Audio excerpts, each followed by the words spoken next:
Final Fantasy IX was developed alongside Final Fantasy VIII, with this being the last installment on the PlayStation 1. The main plot was created by series creator Hironobu Sakaguchi, being envisioned as a reflection on the series so far, taking place in a more medieval setting like the earlier games. This turned out to basically be his swan song to the series, as not long after FF9's completion, he took a more hands-off approach with the development of the games. And I think this heart and love for the series he created really shines through in the final product. The story, while not as complex as the previous couple of games, shines in its character development. Sakaguchi described this game as his favourite of the series in interviews before its release, and I think I may have to agree with him. It's a game that takes everything great about the series so far and pretty much shoves it all into one package.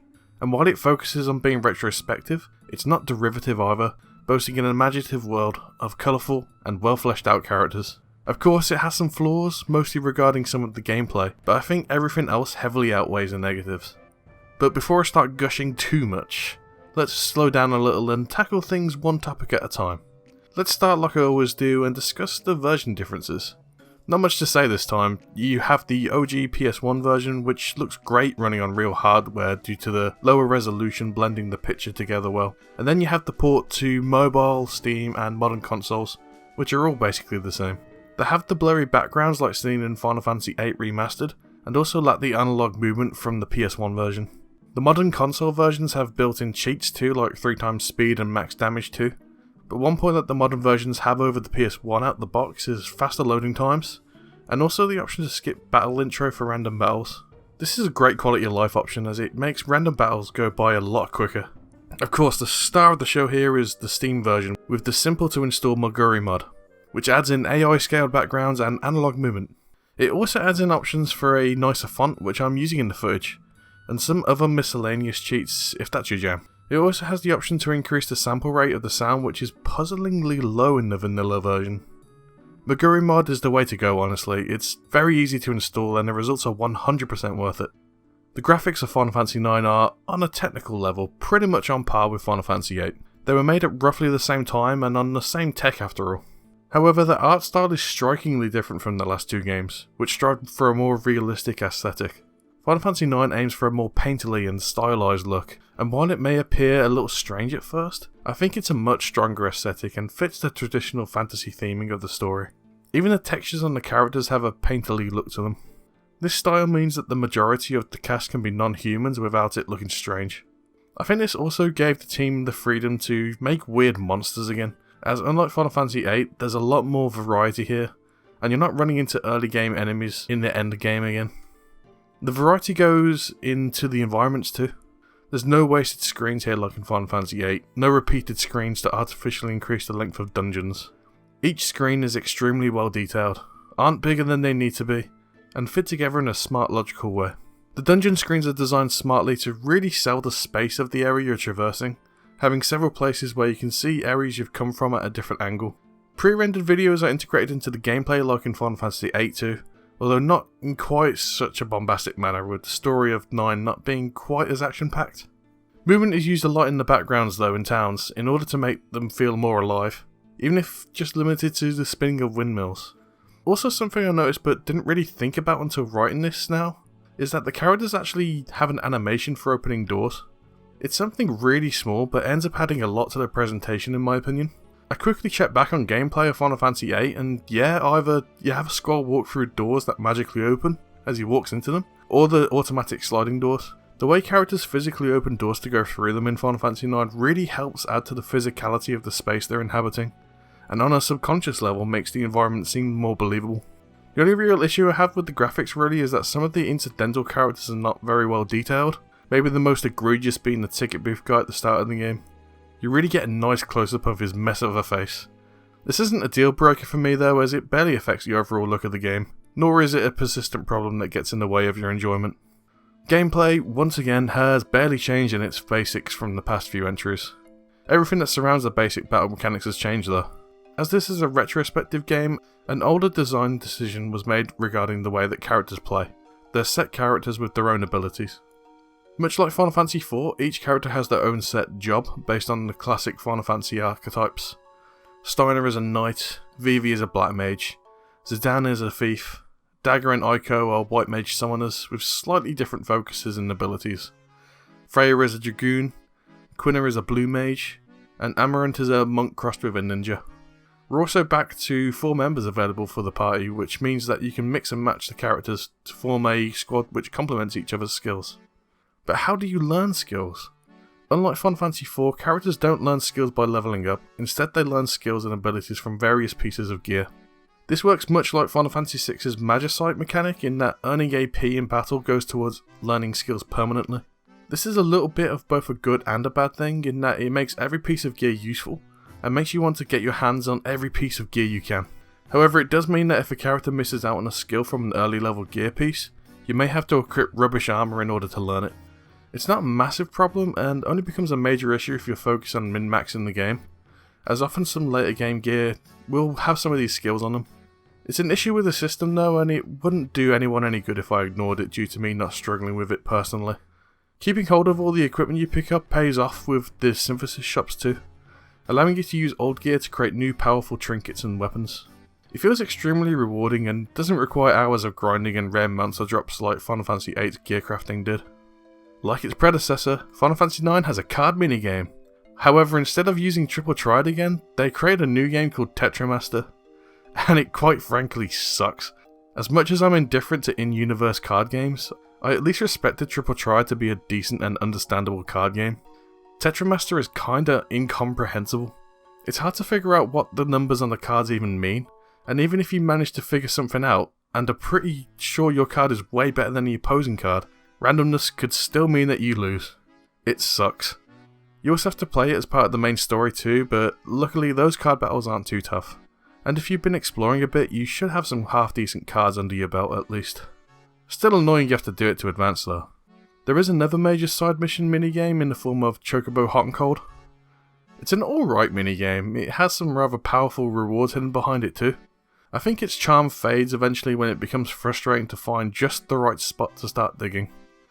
I don't really have much to say about it really, as I didn't really engage with it much this playthrough. I remember liking the hunt on the overworld with using the pictures that you find as a kid, but not a lot else. Final Fantasy IX has a reputation of having very slow battles. I think a lot of this is due to the glacial default ATB speed, and even at max speed it isn't too swift. Although with an extra character to control compared to the last 2 games, it might be due to having to input a lot more commands? I don't know. Either way, if you wish, you can make use of the Maguri Mods launcher to make the ATB go even faster if you so desire. I think another part of this that can add to the feeling of the battles being slow is the way that the battle system seems to work. Choosing the attack option doesn't always result in an instant action, even if that character is next in the priority. They ready, pause a second, and then attack. Wait mode does work differently from before though.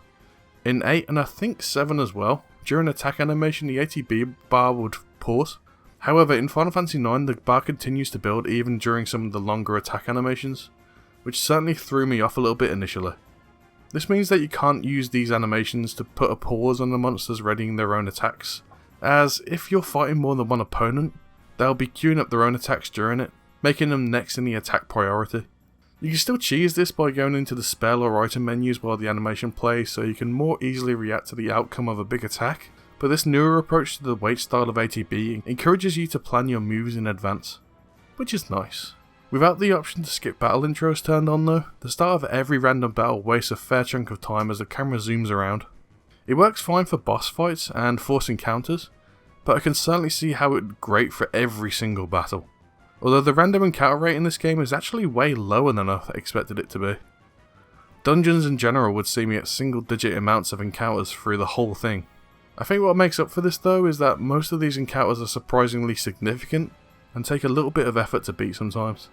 They often reward a great amount of experience though, so I never felt like I needed to grind much outside of maybe an hour tops in the final dungeon, and that was more to bring a lower level character in line with everyone else. The encounter rate is a lot worse in the world map though, with less than a minute between encounters in my experience. A new battle feature while in the world though is that you can run into friendly monsters out there too. They often just ask to be given a specific item, and doing so will reward you a huge AP boost. There's also one which will quiz you on trivia from the lore and story of the game, although I somehow never managed to encounter him in this playthrough. My biggest criticism when it comes to the battle system though is this game's take on limit breaks. They were a big part of Final Fantasy VII and were handled really well, and were pretty fun to make use of. Here we have trance as this game's limit break system, and it kicks in when the secondary bar under a character's ATB meter is filled from taking damage. Upon this filling, the character takes on a new form and gains new abilities and higher attack power. The problem with this is that it's pretty much out of your control and can't be used tactically.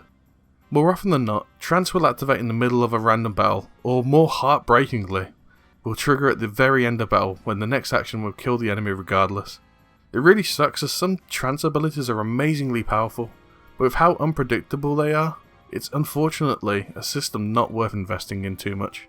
Upon launching the game, the intro screen plays a very simple and somber melody known as A Place to Call Home.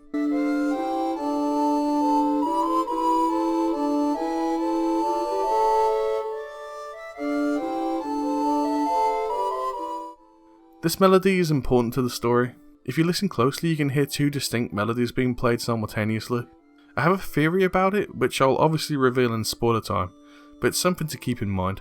That name though, A Place to Call Home, is very relevant to the main cast of Final Fantasy IX. Pretty much all the cast are looking for somewhere to belong, or to be accepted by their own people. Vivi is a black mage who is struggling with existentialism, with a major driving force for him being figuring out the nature of his birth and what it means to live. Freya seeks out the fate of her long-lost lover, feeling empty without him. Steiner, while also providing a lot of the early game comic relief, struggles with his delusion as he follows his duty blindly, only to eventually have to overcome this and re-evaluate who and what he should remain loyal to. Princess Garnet flees her home of Alexandria due to her feeling disillusioned with the way her mother, Queen Bran, has been acting since her husband passed away. All the characters have ties into the main themes in this way, and they develop over the course of the game through interacting with Zidane and each other. The game starts with Zidane and the theatre troupe Tantalus planning to kidnap Princess Garnet during the performance of I Want to Be Your Canary, a Shakespeare-like play that's incredibly popular. Only to their surprise, they'll find out the princess actually wants to be kidnapped. As the ship pulls into Alexandria, the perspective shifts to Vivi as he tries desperately to get into the castle to see the play, making a small rat friend along the way. I say friend all sarcastically like that as he ditches Vivi as soon as the situation gets hairy when they're caught. Bran tries to stop the ship from leaving with explosive results, making the vessel sink into the mysterious mist and crash into a dangerous forest. This is the point when the first instance of a new way to tell the story within the game is introduced. Everyone on board the ship has been flung from it in some way, separating up the group. This kicks in the active time event, which are optional scenes of what other characters are up to at the same time of this current scene. A lot of these are used for a bit of comic relief, but they can often lead to some character developments too. For example, the background of the character Amaranth is mostly revealed through an ATE, and it could be possible you missed this, as the only character he opens up to earlier on in the story is Freya, who you don't control at that point in the story. These ATEs really highlight how the characters have lives of their own, as scenes depict how they are reacting to the various locations you come across. Or as in the previous example, how they interact with one another outside the presence of the main character. Following the situation in the forest, the group moves through an extremely character-driven plot that's remarkably easy to follow due to the great characterization on show within the story. And the strength of these characters are what makes the story so great to experience. Of course, the plot has twists and turns, and these are also great. Mysteries get unraveled, and the main goal of the antagonist is just convoluted enough to be engaging without being too hard to follow. A lot of Final Fantasy IX's story delves into some dark territory, which you may not get the impression of just judging from its rather cutesy art style. A lot of the story revolves around the concept of life and death and how characters consider these aspects of life. It's why Vivi's existentialism is so front and centre. It informs Zidane's personality, and it affects the antagonists. It's a very emotional story with plenty of great payoff. It definitely affected me on more than one occasion, something that game stories rarely do, to be honest. It's not often that game stories make me feel emotional. Final Fantasy IX did it several times throughout. This isn't to say that the story is all gloom and asking difficult questions. There's a lot of levity too. Plenty of comic relief moments that break up the pacing somewhat. I think this plays into the theme of the story too though, as it shows the enjoyable side of life. The fun little moments found along the way. I'm going to start talking true spoilers now, although this time I'm mostly focusing on concluding some thoughts I brought up here, than straight up story discussion. Either way, if you want to avoid spoilers, jump to the timestamp on the screen. Alright, let's start off with Zidane. and how he links into the main musical theme of the game, A Place to Call Home. As I mentioned earlier, if you listen closely, there's two melodies being played at the same time. The main and most prominent melody is used throughout the game and is usually in reference to Terra, the planet Zidane was born on.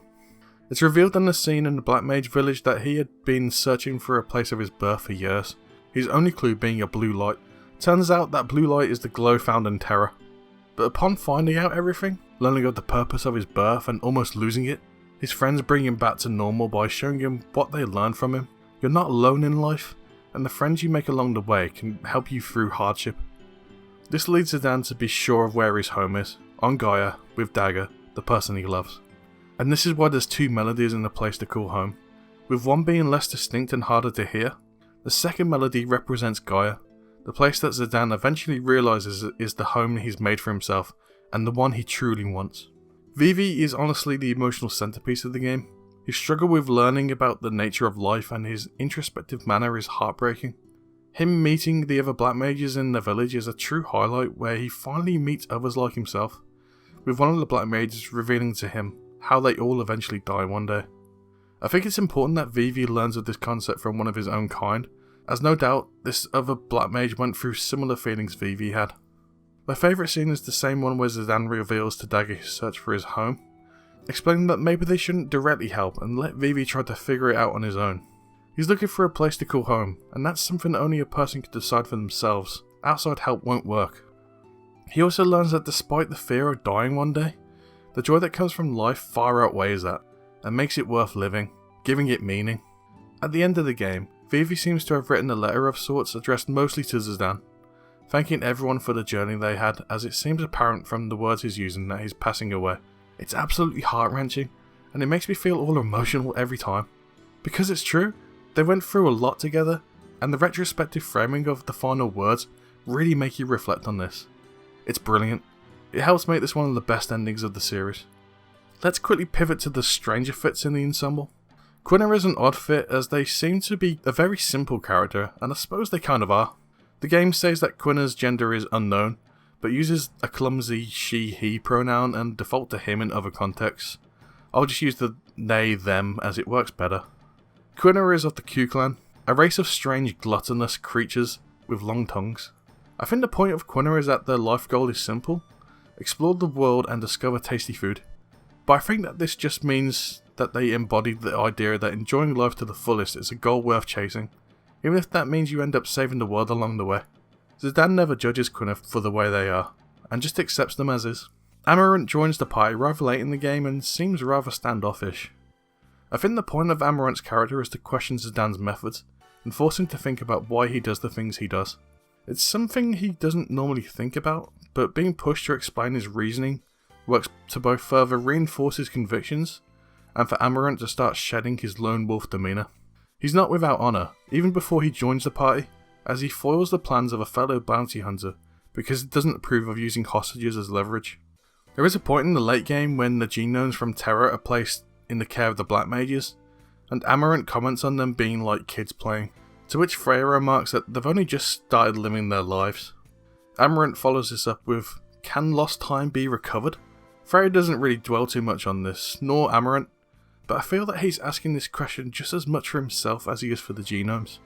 I think he's realised he may have wasted his time being a loner and living to fight, not caring about his own life, losing time.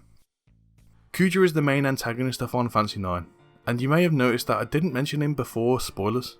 Well, that's kind of to do with him not being revealed within the plot until the end of the first disc. He's certainly got the most flamboyant outfit of any Final Fantasy antagonist so far, although this is to reflect his arrogant, elitist personality. He's pretty much the opposite of Zidane, making him a fitting villain. He treats others cruelly where Zidane would be kind, the example most evident being the Black Mages. Kuja treats them as idiots and sees them only as puppets even when they grow consciousness. You just have to look at how Zidane treats Vivi to know that's the opposite of how he'd react. But where Kuja truly shines as an antagonist in this tale is towards the end of the game when he realises he was also manufactured like the Black Mages he so despises, and that his life will soon be over, right as he attains great power. In realising this mortality, he lashes out, wanting to take everything down with him, as in his eyes it's not fair that the world gets to carry on without him. In his rage, he destroys what he can of Terra, and finds a way to destroy the very source of life, the crystal within Memoria. He's certainly not the best antagonist of the series. I think I like Sephiroth and Kefka more, but he fits to the story perfectly. He even has a nice little moment at the end when he realises too late his mistakes and tries to atone for them. He obviously can't be forgiven for his actions, but that he finally learned a lesson about life in the end is fitting. The last point I want to make is that, while there's a bit of a joke about how Necron, the final boss, just comes out of nowhere to be the last obstacle in the story, now, I think that Necron is actually a good and fitting final boss actually. The whole story up to the end is about finding joy and power in living life, and experiencing life with others makes it worth living. Necron is the embodiment of death. It tells Zidane that it has witnessed Kuja's actions, and so has concluded that all life exists to die, and the fear of death leads only to suffering, and so the only solution it sees is that the world should return to zero. No life-giving crystal, but also no more suffering. So the final fight is literally and metaphorically facing death head-on and overcoming it, their will to live overpowering the fear of death. As a bookend to the story, I don't think I could imagine a more fitting final encounter. That's it for spoilers. Let's close off with some music. As usual, Nobuo Uematsu graces us with an incredible OST with a truly classic feel. Unsurprisingly with this series, it's certainly one of the main highlights of this game. Some of my favourites include one of the better main battle themes of the series in my opinion.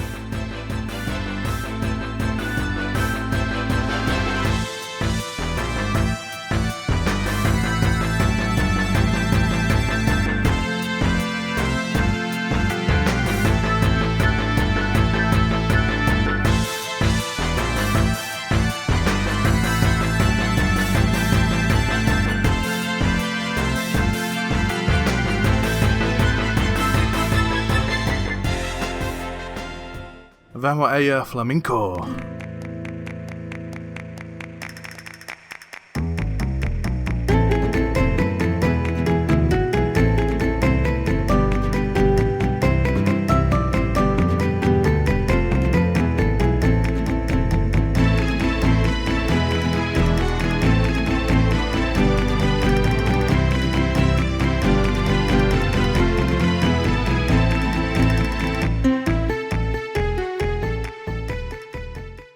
The world map music.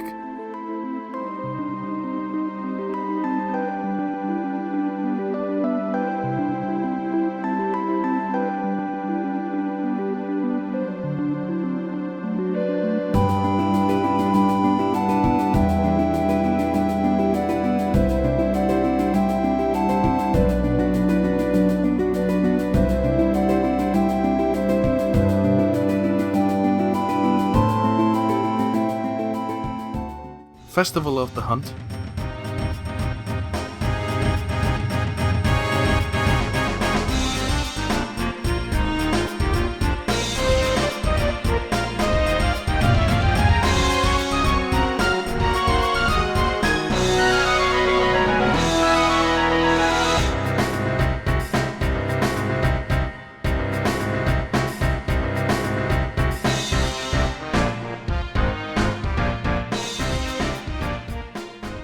Freya's theme.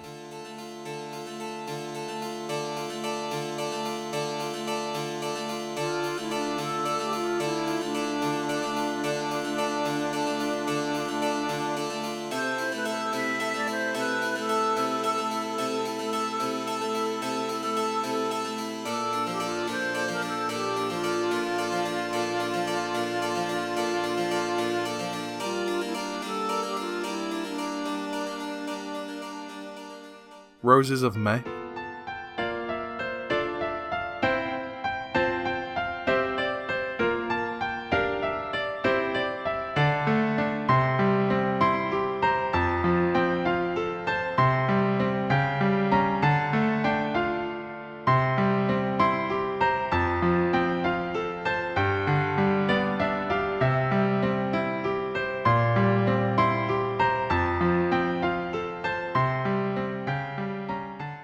Not Alone.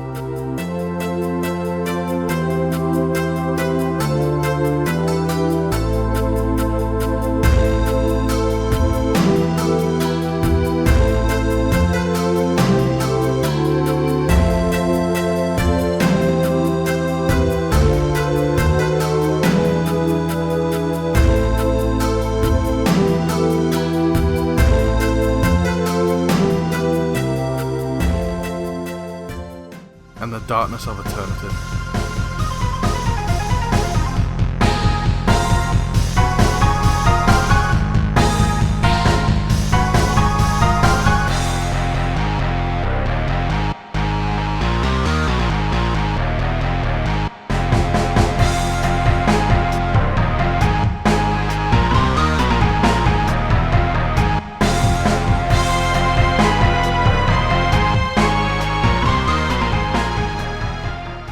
So in conclusion, I think Final Fantasy IX is a really successful celebration of the series up to that point.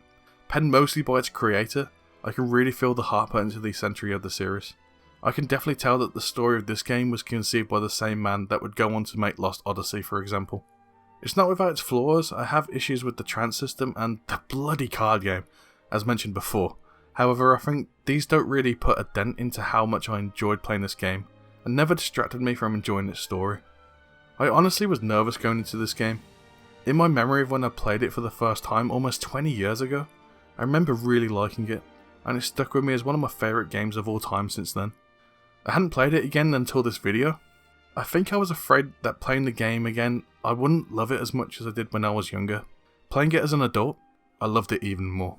My rankings so far is as follows: 1 Final Fantasy IX, 2 Final Fantasy VI, 3 Final Fantasy VII, 4 Final Fantasy V, 5 Final Fantasy VIII, 6 Final Fantasy IV, 7 Final Fantasy I, 8 Final Fantasy III, and 9 Final Fantasy II.